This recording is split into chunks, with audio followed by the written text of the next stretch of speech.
Hey, everybody. Welcome back to Better Plays Ahead, the podcast that predicts the future in order to make you money betting on sports. And boy, have we been predicting the future. We are 38-13 plus 31.78 units so far this season. I mean, we've been making money hand over fist. We have been on fire and we have no plans to slow down this week. I'm your host, Matt Williams, and joining me on the side is also always is Mr. Frank Ammirante, who has also been killing it in the MLB playoffs. So definitely follow Frank. Frank, what is up? What's up? Killing it is right, and slowing down we will not do. We're going to continue killing it. I talked like Yoda a little bit there. But, every Thursday is exciting, start of a new football week, and let's just keep it rolling here and give out some winners. Yeah, so like we said, we have no plans to slow down. So without further ado, we're going to jump right into it and get into the chalkboard.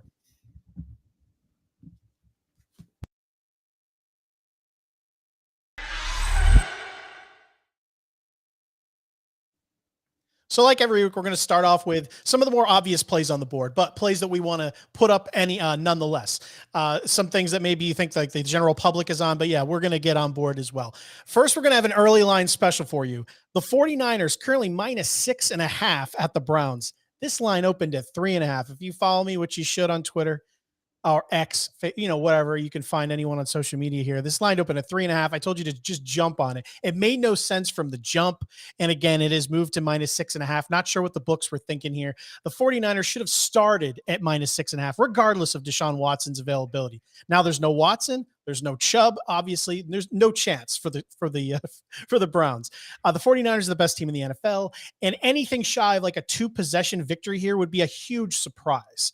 Are you feeling? 6.5 is still like kind of a joke. I think I would bet this up to like a 9.5, and still be happy, maybe even an alt spread. But for now, I'm just happy taking the going against the spread here. Frank, what do you think here? 49ers Browns.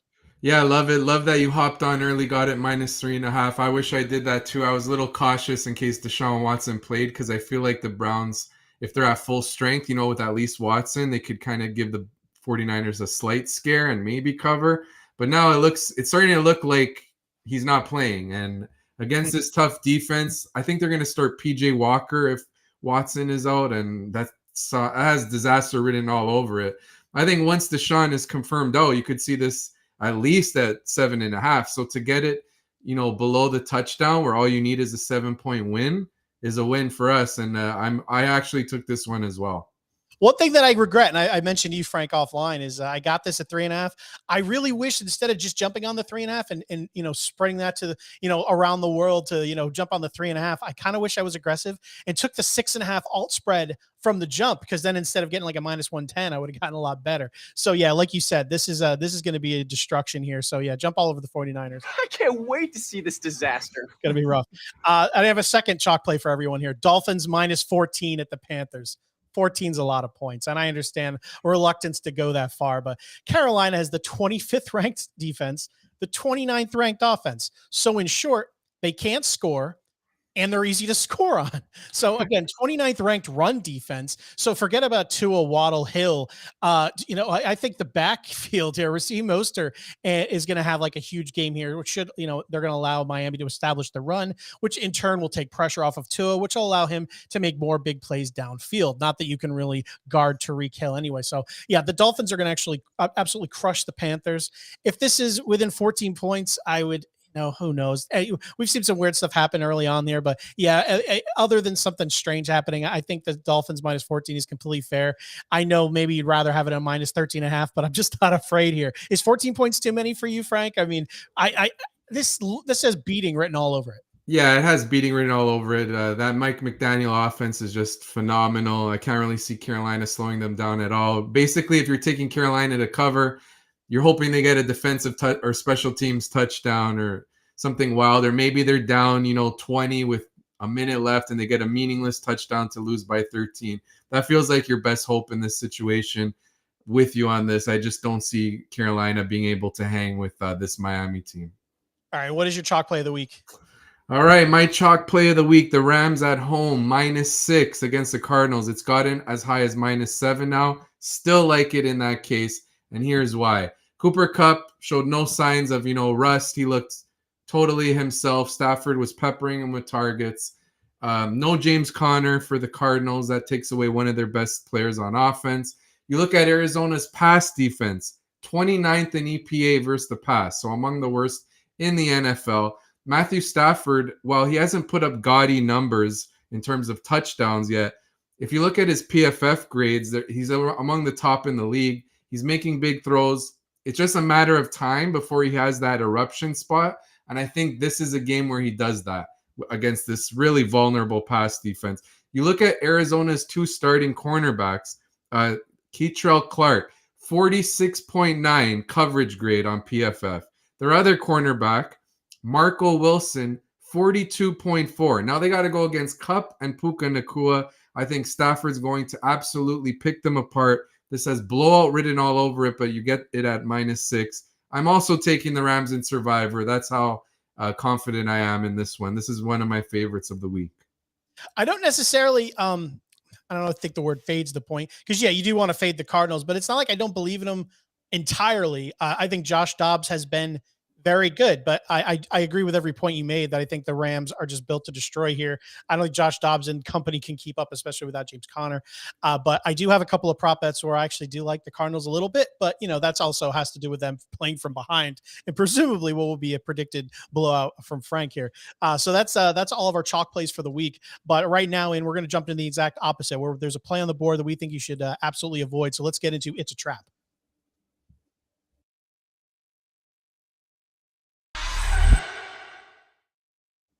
All right, so this week's trap is brought to you by Frank. Frank, what is a bet that the public should absolutely avoid here?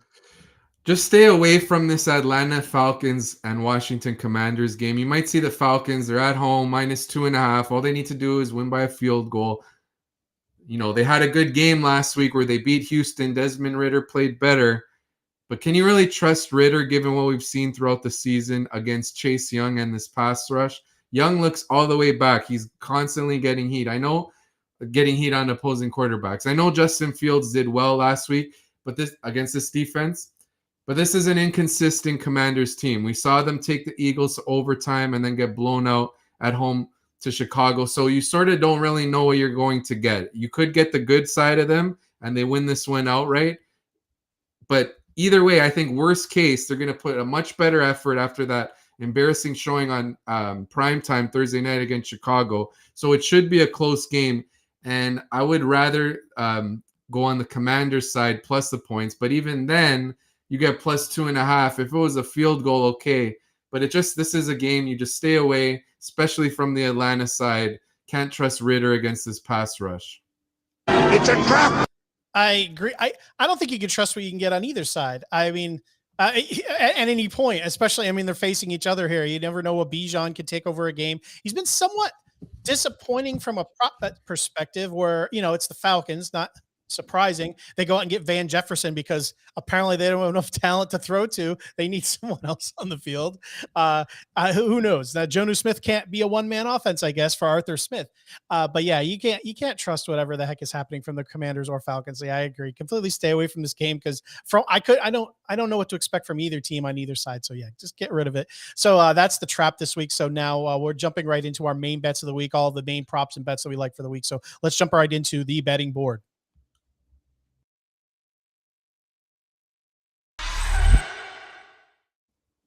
All right, I'm going to kick us off here. One of my favorite bets of the entire week, I've been kind of blurting it on social media, but making it official here. Kenneth Walker, running back the Seattle Seahawks, over 65.5 rushing yards and -115. The Bengals defense so far has allowed the second most rushing yards per game, the second most yards before contact per attempt, the sixth most yards after contact per attempt, and the third highest on percentage of rushes over 15 yards, getting those explosive runs, and the second most missed tackles forced. Running backs are making them miss left and right. Walker himself, he's tied for 7th in the NFL in both missed tackles forced and yards after contact. Two things you absolutely want to see when you're breaking off those large chunks of runs to try to hit this over and maybe one shot here.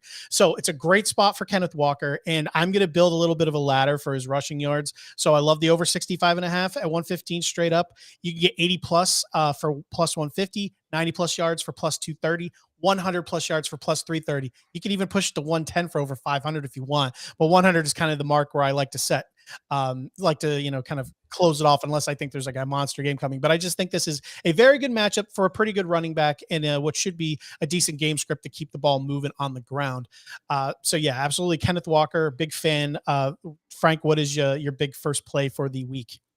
Before I get into one of my plays on the betting board, I want to add, Kenneth Walker is an explosive runner. He's a big play threat, so he could just rip off a 40-yard run, and then that's it. You're laughing. So I love that bet. Good play. I'm going to tell you on that one. As for my first, we're going to start off with the Dallas Cowboys -2 against the Chargers.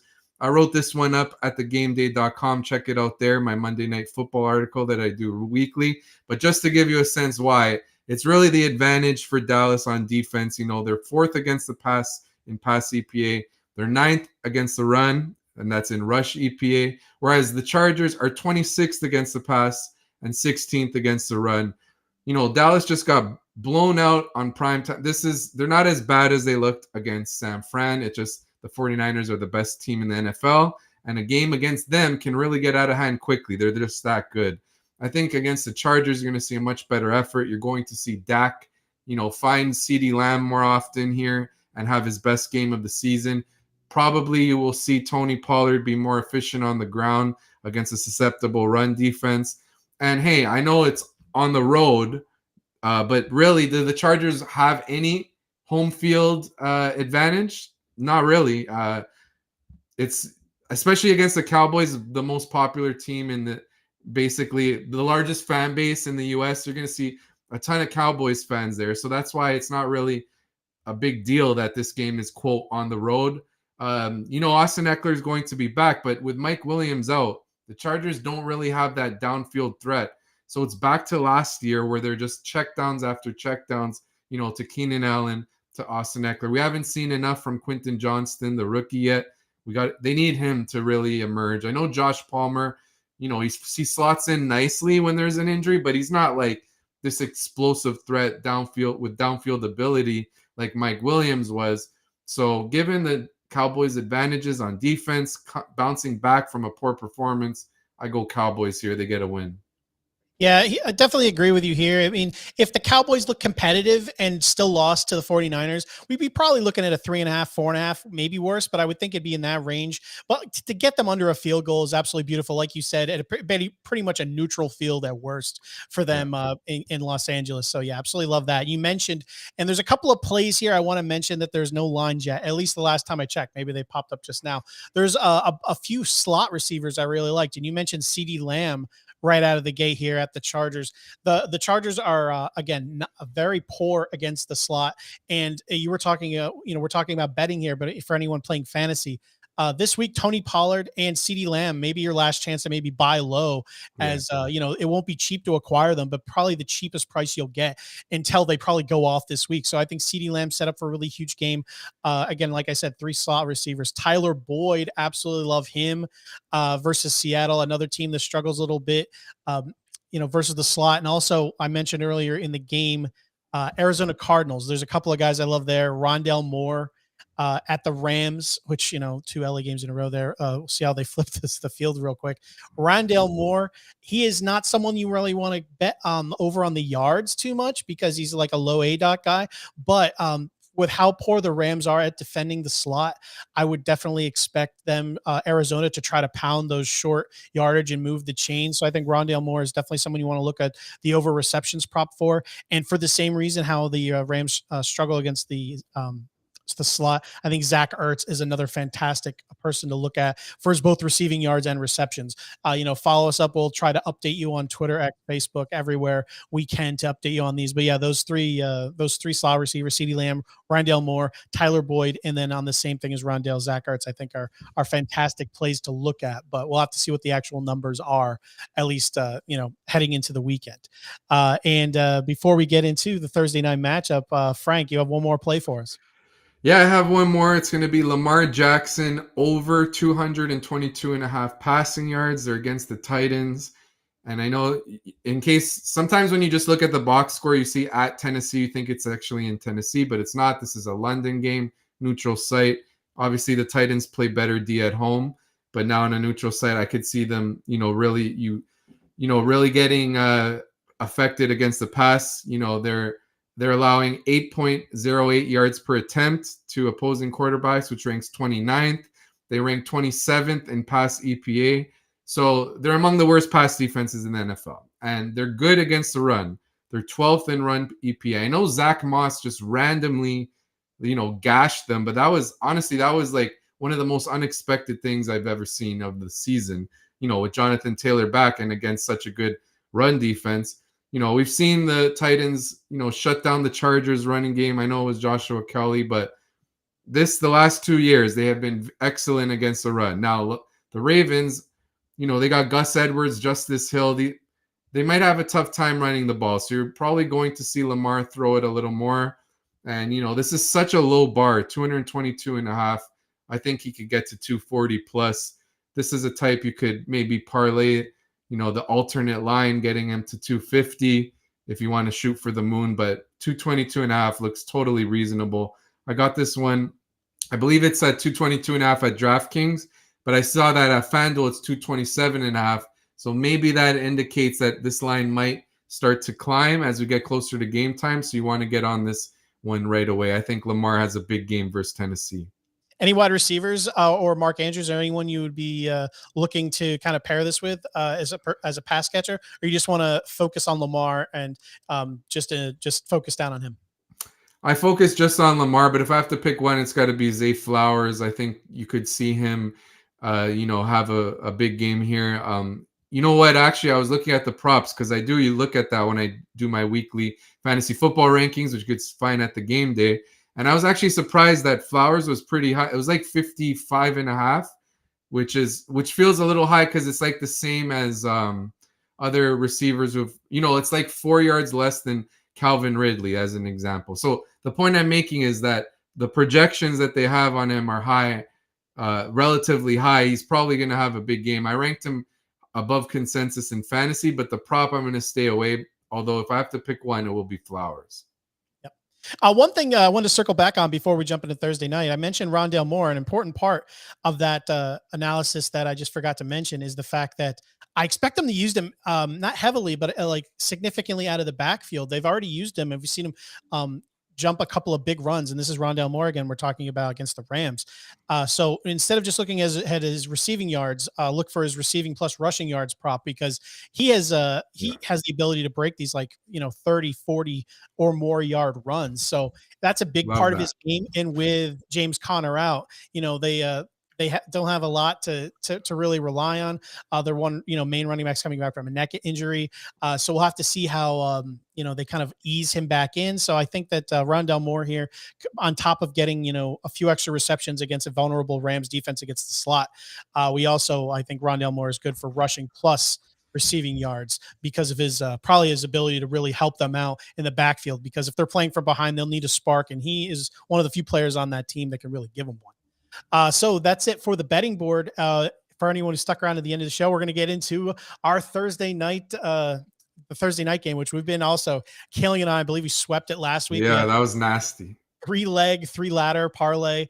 So the Kansas City Chiefs here versus the Denver Broncos. The first play here, I just like the Chiefs minus 10.5. Denver's the worst defensive football. Lillard, historically terrible defense. They've allowed 30 points at least 3 times this year. They lead the NFL, or worst of the NFL, in total yards allowed and just rushing yards allowed. The Chiefs themselves, they have a solid run block or rush block, pass block, and the Broncos have a pretty mediocre pass rush. So, that'll give Patrick Mahomes plenty of time. I think that, so we have another receiving prop here that'll dive, that'll kind of connect to that here. Frank will talk about it in a second, but it just in general here, Denver's going to get completely outclassed. Russell Wilson likely playing from behind. We've seen some games earlier where they came back or they at least put points up late in the game. So he's maybe going to take some deep shots downfield, but Kansas City ranks 6th in DVOA against deep passes. So I would say that we could even see some turnovers, maybe even a pick 6 on old Russell Wilson. So that'll just even strengthens my resolve here at KC minus 10.5. This is just going to be a bloodbath, in my opinion. Denver's terrible. If they're turning it around, it ain't going to be this week. But like I said, I think Patrick Mahomes is going to have all the time in the world to throw, and we don't know whether or not Travis Kelce will be there or not. So Frank has a bet that's going to tie directly into that right now. All right, so we're going with Rashee Rice over 30.5 receiving yards. I did see that Travis Kelce is expected to play, but that doesn't push me off this one. And it's just because this is a rookie who has shown flashes of, of his potential as the best receiver on this team in limited action. And you got to think as the year continues to progress, his role will grow because when he's on the field, he's earning targets at a high rate. And that's seen by his 35% targets per route run.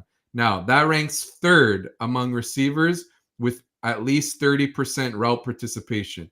Route participation is just the percentage of routes run on dropback. So Rice is only running around like 35% route participation, but when he's earning a lot of targets, and he's third only behind Devontae Adams and Tyreek Hill in that stat. Now, obviously, he's not this alpha receiver like those two, but that stat just puts into context of how he's really earning targets when he's on the field. After the game last week, offensive coordinator Matt Nagy spoke highly of Rice, saying he's doing well. And you got to think like Sky Moore is not it. He had hype coming in. He's not getting looks. He's on the field a lot. You got to expect that his playing time will start to, decrease in favor of Rice.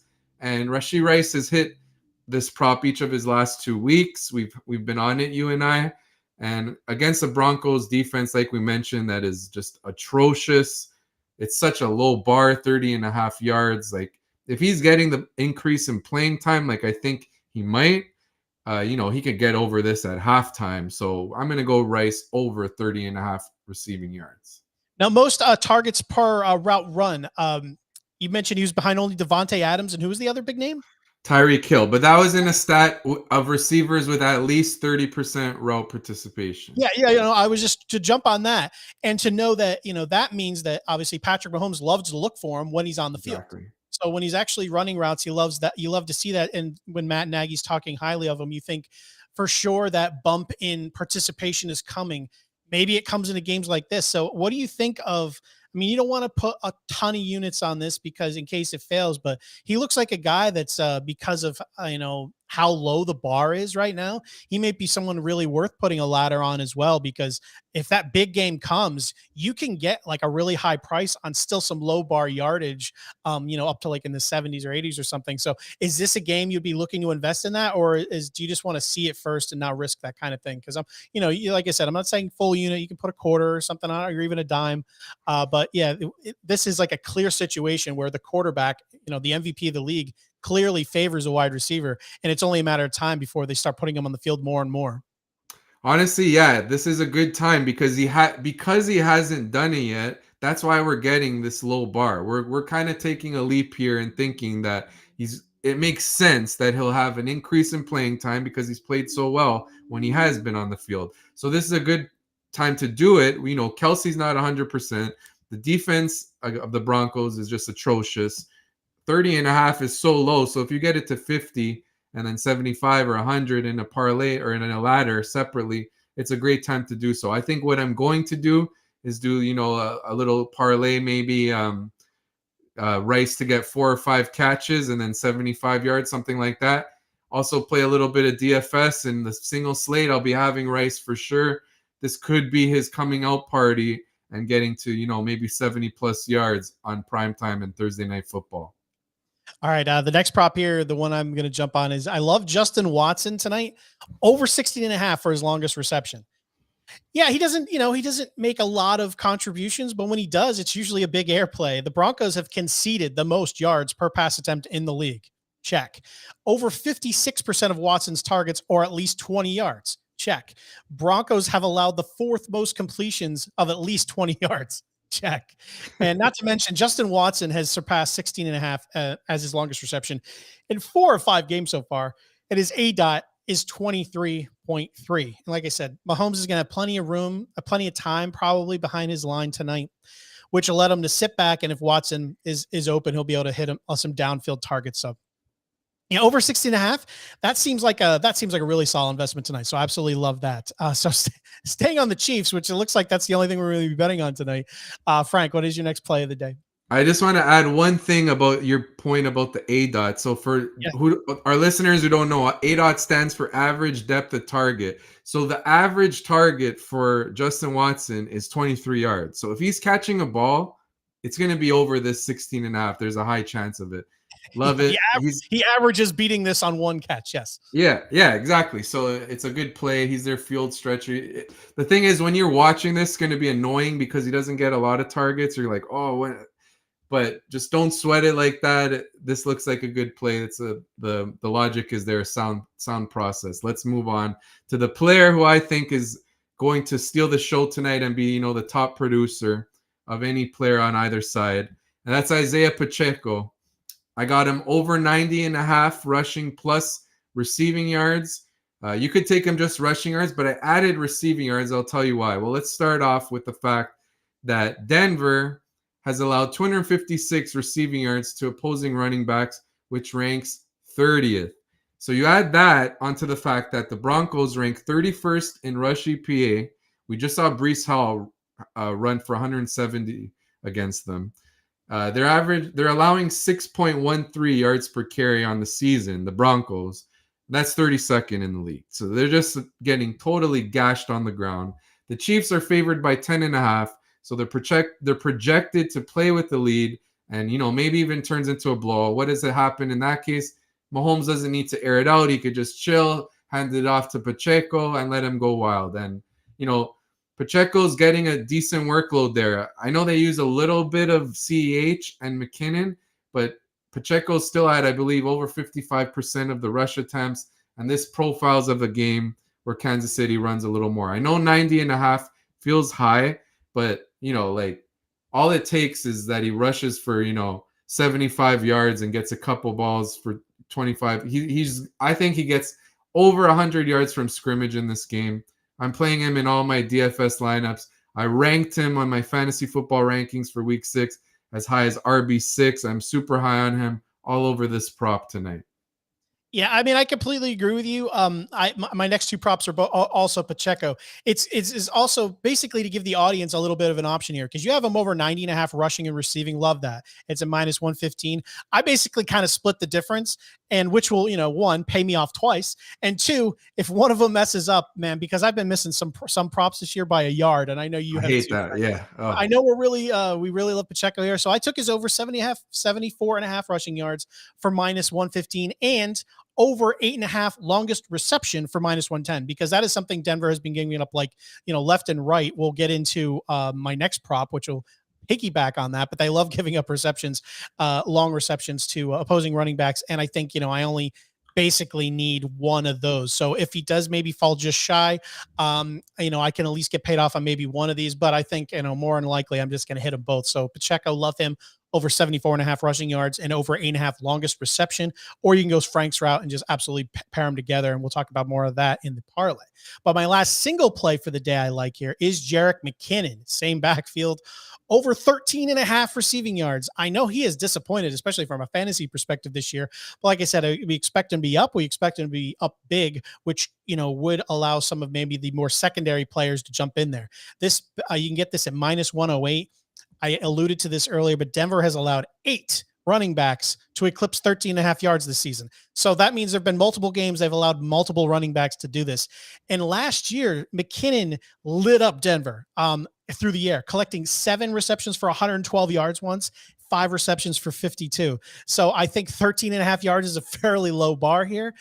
So if it gets out of hand, I think that there could be, plenty of people on the field. They can get a lot more guys involved. In 13.5 yards, he can probably, like we said, they give up those chunk yards. They're not very good at tackling over on the Denver side. McKinnon could potentially pick this up on just one catch, but he could definitely do it on 2. So I love that. And minus 108. And that does it for all of our standalone bets for Thursday night. We're going to jump right into, to end the show, our Thursday night parlay, which we're going to put together some of the analysis that we have said so far and try to get you a nice big payoff. And tonight's parlay is going to be plus 1,600. You can get the Chiefs. We're going to just throw in the Chiefs spread there, minus 10.5. Why not? The money line doesn't pay too well. We think this is going to be a blowout. So Chiefs minus 10.5. Isaiah Pacheco, we're going to do 125 yards plus receiving yards. We're going to go all on him having a huge game. And then Rashee Rice, we said earlier that we think that maybe he has that big blow up game. We're going to give him just 50 plus receiving yards, which isn't too high of a bar if we think he's going to get a few extra plays on the field. So again, Chiefs minus 10.5. Pacheco 125 rushing plus receiving yards. Rashee Rice 50 plus receiving yards. That's going to give you plus 1,600 for 3 plays that me and Frank feel like really good about, at least from a strategy standpoint. I think that is a fantastic value. Frank, any kind of closing words? You want to talk about the parlay or any closing words to close out the show? Yeah, I love that parlay. Hopefully we can hit. We hit it last week with our long shot. We had Justin Fields, 250 plus passing yards, DJ Moore 100 plus receiving. Let's try to make it 2 in a row. We've been cooking on this show, cooking up winners. Give us a follow on X, on all social platforms, including TikTok and Instagram. Subscribe to the Game Day Action on YouTube and on Facebook. Check out all our Matt and I's betting content at the Game Day. We're putting out a lot of stuff, and let's have another good week. It's been a great start to the year. Let's get it. Absolutely. Make sure everybody to tune in every Thursday at 3 p.m. over on Twitter, X, Facebook at the Game Day NFL, or like as Frank said, the Game Day Action on YouTube every single week. Jump in the chat room. We'll try to get some of your questions. But tail, make money, and be happy all weekend. So we'll catch you next week.